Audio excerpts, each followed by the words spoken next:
Yeah, so today we got something special for you guys. We get a lot of questions on what does it take to become a missionary pilot, and Nathan just completed that journey and just recently got to the field almost a year ago, and so we're going to be talking a little bit about what it takes to become a missionary pilot, the process Nathan went through, and the process I went through, because I know a lot of people have that question: what does it take? Where do I even get started, and how do I go? So we're going to be talking about that today.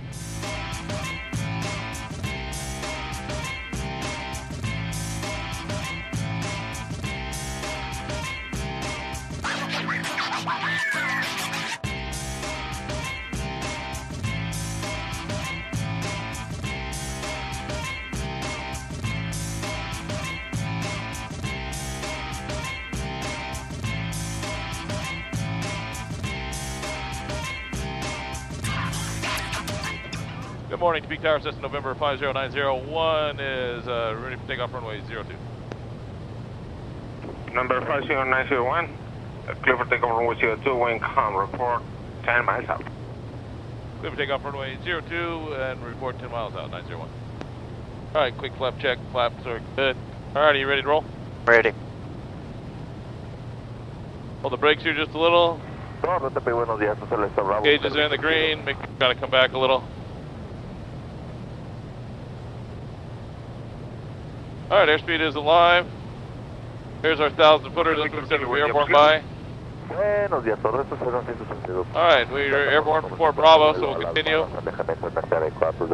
70 Víctor, quiero la pista and 80. 02, viento calma, altímetro 3018, rueda vía alfa, posición y mantener. Llame listo, despegue y confirma al eco, Okay guys, so big question. What does it take to become a missionary pilot? A lot of guys want to know that. Nathan's just recently gone through that process. So I'm going to throw a bunch of these questions Nathan's way. But Nathan, as you were looking at different missions, what was the biggest, what were the requirements needed to become a missionary pilot? So what did pretty much all the organizations want to see in their candidates become a missionary pilot? All right, so most mission organizations required a commercial license with 500 hours of flight time and a mechanic's license. So when I started training, those were my targets, but then a couple of bonuses that you could throw on that most organizations desire is a certified flight instructor's license and an inspector's authorization on the mechanic side. So I went through and I attained those as well.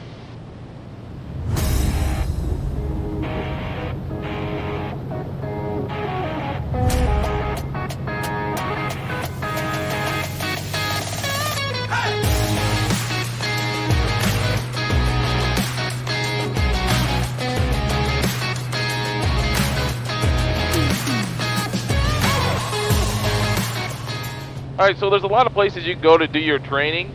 I went through SMAT. SMAT was a great organization, School of Missionary Aviation Technology. I know Moody has got a really good course. Laterno's got a course. Liberty's got a course. You can do training at a local airport. Where did you do your training, Nathan? I got my training at a place called SOAR, S-O-A-R, in Bolivar, Missouri. They were set up with the goal of allowing candidates to get all their training and graduate debt-free.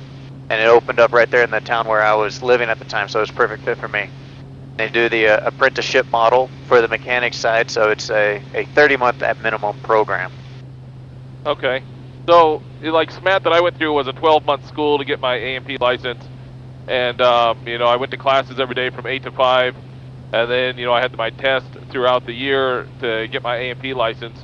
And then by the end of 12 months I had that, but it costs a little bit of money to go to that. But tell me a little bit more about the apprenticeship program. How long does that take, and what's the process like? The apprenticeship program isn't through a formal school, and so it takes 30 months of full-time experience before the FAA will allow you to take your final oral and practical tests for your mechanic's license. So it was working in the shop 40 hours a week and underneath a authorized inspector, and then once you achieve that experience, the inspector can sign you off to take your test, and you go and test for your mechanic's license. Okay, so did that program cost you anything? It didn't cost me on the mechanic side. No, we raised a little bit of our support, and then we were paid minimum wage for 40 hours a week of work in there. the shop. Okay. So that's one way to do it. You know, if you don't have the money right up front to go through training and do kind of an accelerated course, you can do it in the apprenticeship program. And we've had a lot of interns come through that have done that. I know MMS in Ohio does an apprenticeship program. They do a really good job, and the mechanics that I've seen come through those kind of programs have been top-notch mechanics, and they really have a great understanding.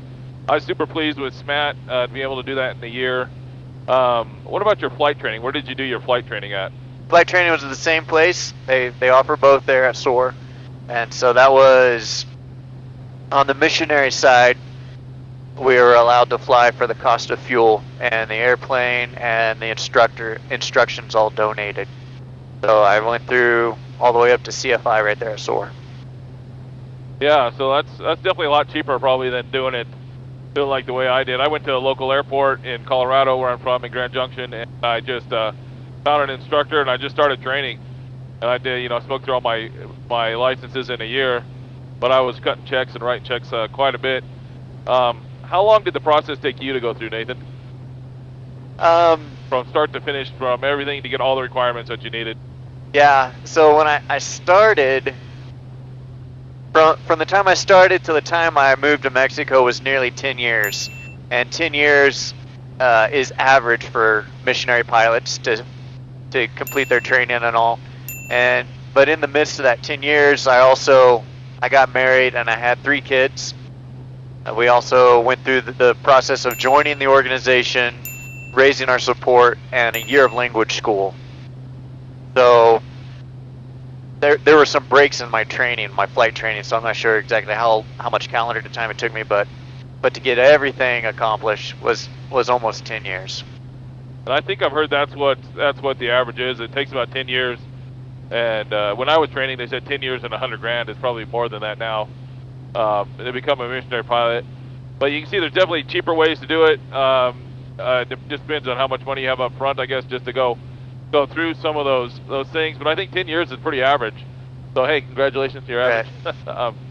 And you know, it took me about 5 years. I had done things a little backwards. I had already became a missionary and been to the mission field, and I came home from the mission field, and then I just worked really hard to get all my ratings and everything done. And that took me about 5 years, but if I put all my missions training and everything together, I probably got about 10 years worth of training as well to get to the mission field. So yeah, 10 years worth of training is probably about what it takes. It's a lot of commitment to do this and get to the field. So once you got to the field, we just released you to fly, right, Nathan? No, I'm still in training. So yeah, right now I'm in the process of learning to fly in the standardized manner that UIM flies.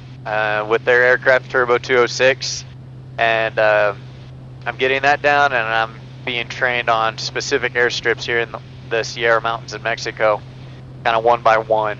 And as we get comfortable there, I have a phase check, and the chief pilot assigns me larger and larger roles in the program. Yeah, and I'd say that's probably normal across the board, you know, whether it's UIM or MAF or New Tribes or JARS. You know, once you actually make it as a missionary pilot with them, you're going to have a bunch of training to do as well. One of my instructors told me early on in my training that life is a bunch of check rides. So just kind of get used to that process. There's definitely always check rides to do, and training, you're always learning as a missionary pilot. But yeah, pretty soon here we're going to release Nathan, and he's going to be able to do some with solo working strips, and then we'll be releasing him, and he'll be able to start flying some passengers. So it's exciting to see new guys coming up, and you know, there's definitely a need for more guys.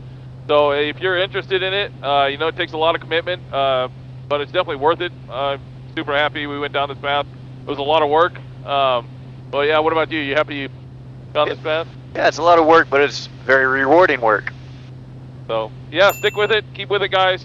And thanks for joining us. And we better start looking at our chart here, because the airstrip's coming up in about 10 miles. So we need to take a look at this dirt airstrip before we land here. So we're going to go ahead and sign off for now. But thanks for joining us on this epic missionary venture, and I hope you enjoyed the talk here.